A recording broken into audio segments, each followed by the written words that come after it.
Di zaman yang serba cepat ini, banyak banget yang bisa kita lihat di era sekarang berkembang begitu cepat. Artificial intelligence atau kecerdasan buatan manusia yang makin berkembang. Tapi, di balik berkembangnya zaman, gak bisa dipungkiri ada sisi gelap lain tentang ekonomi yang juga terus melaju. Melaju dalam hal apa?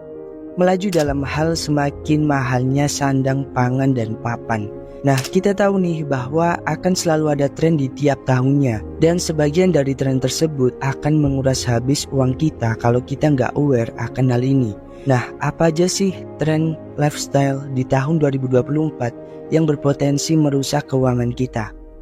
Tapi sebelum lanjut, subscribe channel ini kalau dirasa bermanfaat karena kita akan upload jam 7 malam di setiap harinya. 7 lifestyle atau gaya hidup kekinian yang akan menguras habis uang kita. Tren yang pertama adalah subscription. Subscription di sini bukan tentang berlangganan subscribe di YouTube yang kalian lakuin di channel ini ya, yang sifatnya gratis. Tapi adalah berlangganan pada suatu produk atau layanan yang sekarang banyak dipasarkan. Sekarang orang-orang banyak banget nih yang berlangganan di suatu produk atau layanan seperti Netflix, Spotify, atau mungkin produk lain yang kadang gak maksimal kita pakai, tapi kita berlangganan. Contohnya kita tiap hari kerja, habis gitu capek sampai rumah langsung tidur dan gak sempet nonton Netflix tapi masih berlangganan bulanan Netflix. Itu buat apa gitu? Jadi tren berlangganan ini cukup bikin tanpa sadar menguras keuangan kita. Lama-kelamaan kalau kita ikut tren ini gak akan ada lagi suatu produk yang sifatnya kepemilikan, tapi berlangganan. Tren yang kedua, penggunaan uang digital yang bikin kita makin gak sadar. Zaman udah berkembang, uang tunai atau cash banyak ditinggalin. Menurut Forbes, dari semua transaksi konsumen, 54% dilakukan dengan kartu debit, 37% dengan kartu kredit, dan cuma 9% pakai uang tunai. Nah, lo sendiri siapa nih yang masih sering pakai uang digital buat transaksi? Transaksi dengan uang digital dalam bentuk apapun itu seringkali bikin kita nggak sadar sama pengeluaran. Karena tinggal pencet, bayar, gesek, lalu hilang. Tapi coba deh lo pikir-pikir lagi. Bayar apapun pakai uang tunai itu bikin banget lo sadar ketika lo ngeluarin uang lo dari dompet. Lalu lo keluarkan itu untuk orang lain. Dan dengan mata lo sendiri ngeliat bahwa duit lo lagi berkurang. Itu tuh bikin secara psikologis lo jadi lebih aware dan hati-hati terhadap uang lo, karena lo sadar nih bahwa uang lo lagi berkurang. Nah, cara ini tuh meskipun ya udah banyak ditinggalin karena orang-orang lebih memilih bayar pakai QRIS, pakai debit, atau pakai kartu kredit, nyatanya lebih bikin lo sadar atas apa yang terjadi di keuangan lo secara psikologis, karena lo menyaksikan sendiri uang lo serahkan ke orang lain. Dan yang berarti sedang berkurang gitu.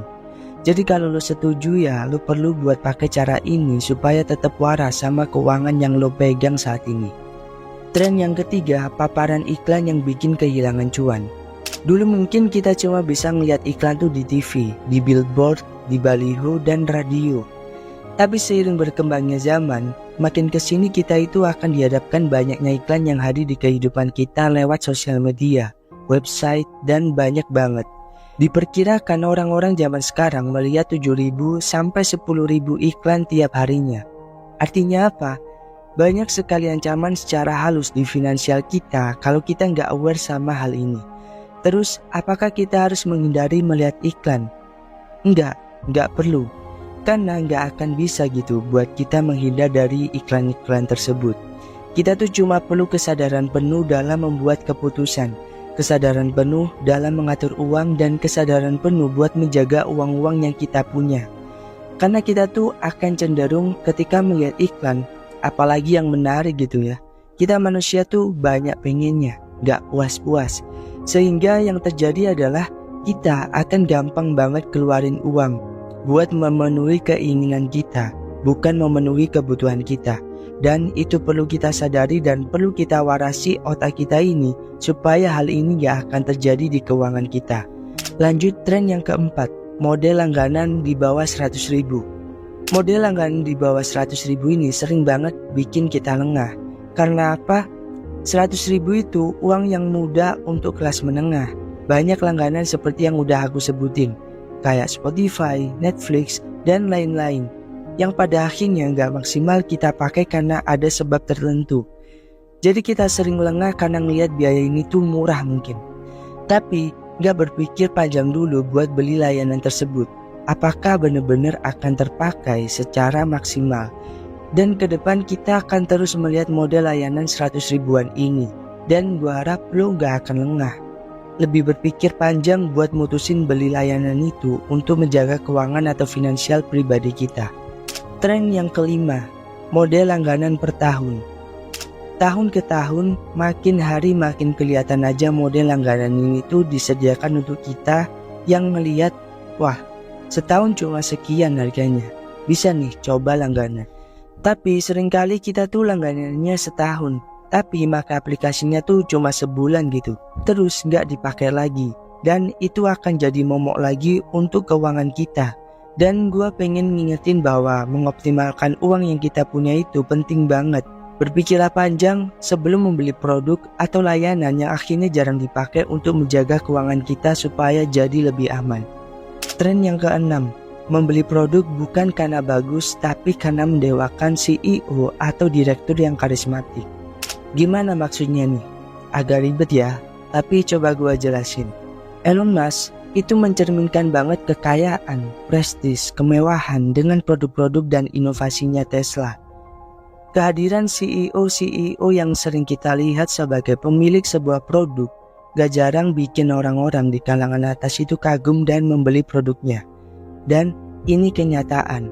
Ada banyak orang-orang yang menyukai Apple karena selain emang produknya yang bagus, tapi juga kepribadian Steve Jobs yang bikin mereka mengidolakan dan membeli produknya. Nah, hal ini memang jarang orang mengalami, tapi nyatanya bahwa di luar sana banyak yang memutuskan membeli produk bukan karena melihat produknya tapi melihat pemiliknya. Semua ini sebenarnya wajar, tapi alangkah baiknya kalau kita kembali ke track bahwa membeli suatu produk itu berdasarkan kebutuhan fungsional atau kualitas dan harga yang memadai dan ramah untuk menjaga kesehatan keuangan pribadi kita. Tren yang ketujuh, fokus terhadap estetika. Pernah gak sih lo beli barang atau pengen ke suatu tempat cuma karena fokus terhadap estetika? Maksudnya gimana bang? Kalau barang mungkin lo semua udah paham ya.